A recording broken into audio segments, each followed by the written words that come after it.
धर्मराज जी का पूजा क्यों किया जाता है? धर्मराज जी के कथा कहानी का नित्य नियम क्यों निभाया जाता है? नियम लेने से क्या फायदा होता है और हमें यह नियम क्यों लेना चाहिए? आज इस वीडियो में मैं सारी जानकारी बतलाने वाली हूँ।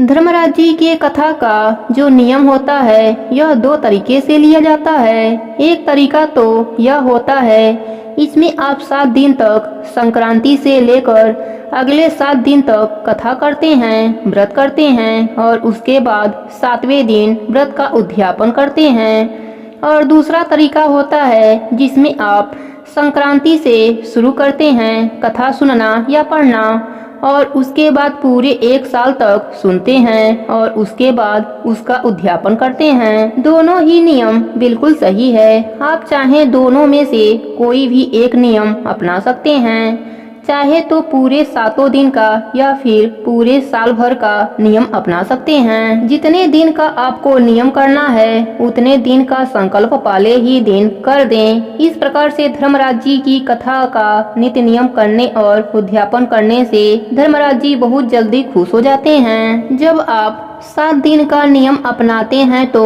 उसमें आपको 7 दिन तक व्रत रखना होता है और शाम के समय सादा भोजन करना होता है और 7वें दिन इस व्रत का उद्यापन करना होता है। लेकिन साल भर कथा सुनेंगे तो इसमें व्रत नहीं किया जाता है, सिर्फ सुबह स्नान करके पहले कथा सुनेंगे, 1 वर्ष बाद उद्यापन करना होता है। कोई भी नियम आप अपने सुविधा के अनुसार लें। कहा जाता है मनुष्य चाहे जितना व्रत किया हो, दान पुण्य किया हो, लेकिन मरने के बाद वह ऊपर जाते हैं और वह धर्मराज जी का कुछ नहीं किया होता है तो ऐसा कहते हैं जो स्वर्गलोक का दरवाजा होता है वह खुलते ही नहीं है। जब आप अंदर नहीं जा पाएंगे तो आप उन चीजों को जो आपने दान किया है, पुण्य अर्जित किया है, वह सब आपको मिलेगा कैसे?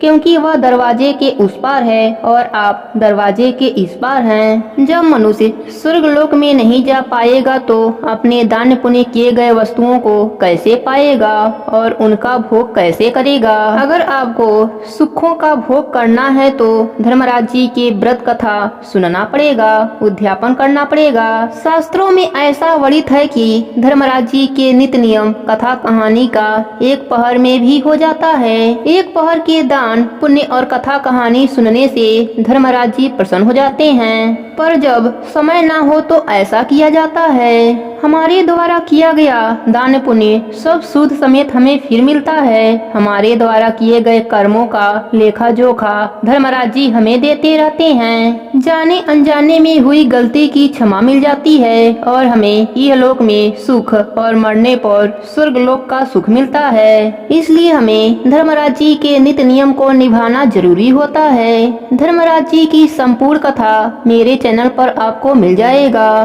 धन्यवाद।